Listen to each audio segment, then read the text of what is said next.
Je m'appelle Matteo Vagelli, je suis chercheur postdoctoral à l'Université de Venise et à l'Université de Harvard et mon domaine de spécialité est la philosophie des sciences. Aujourd'hui, je vais vous parler de Ian Hacking et de ce livre qui vient de paraître, Anthropologie philosophique et raison scientifique.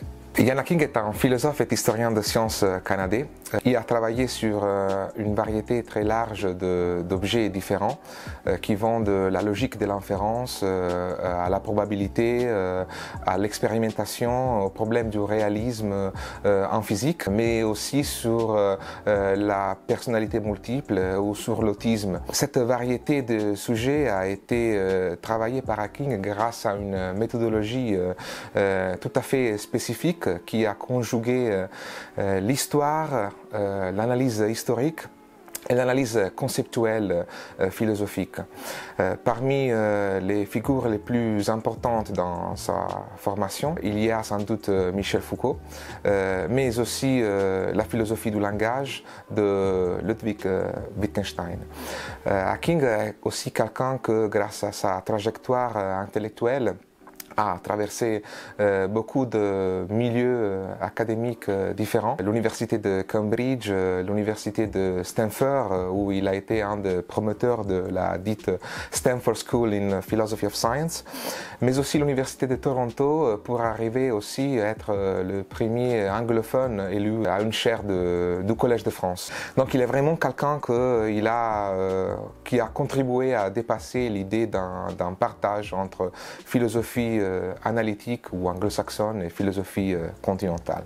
Les volumes que nous présentons aujourd'hui, Anthropologie philosophique et des raisons scientifiques, est structuré autour de trois axes principaux.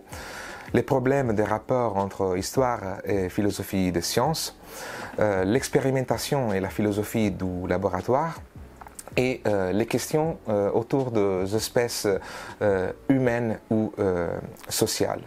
Donc l'idée du livre est vraiment celle d'essayer de donner une porte d'entrée non seulement à la philosophie d'Hacking et à sa production très variée, mais aussi à la plupart des thèmes qui ont caractérisé les dernières décennies de la philosophie des sciences. Les volumes comprennent à la fois des textes dont soit l'occasion, soit la version originelle est française, soit des textes jamais parus et qui ont été traduits pour la première fois en français. Donc il constitue une occasion vraiment importante, je pense, pour aborder l'œuvre assez articulée de ce philosophe et historien des sciences. Dans les premiers textes du recueil, la leçon inaugurale d'Hacking au Collège de France, Hacking présente tout de suite une des notions principales de sa philosophie, la notion de style de raisonnement scientifique, que je pense est une bonne introduction à beaucoup de thèmes qu'il a abordés pendant sa carrière.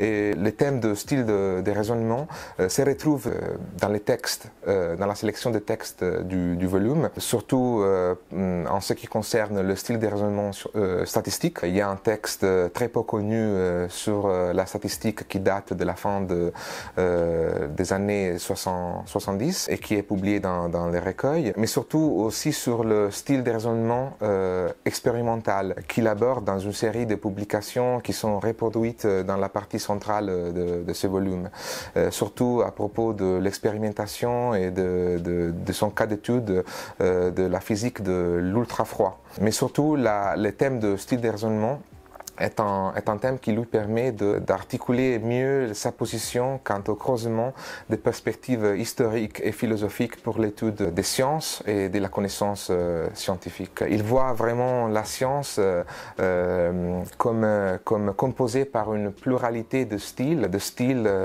compris comme manière de faire, de penser, de représenter les mondes, mais pas seulement de représenter, aussi d'intervenir, d'expérimenter. Et cette manière de voir et d'intervenir dans le monde ont émergé historiquement. Donc c'est vraiment un concept clé de la philosophie de Hacking qu'on trouve discuté dans plusieurs des pages de cet ouvrage.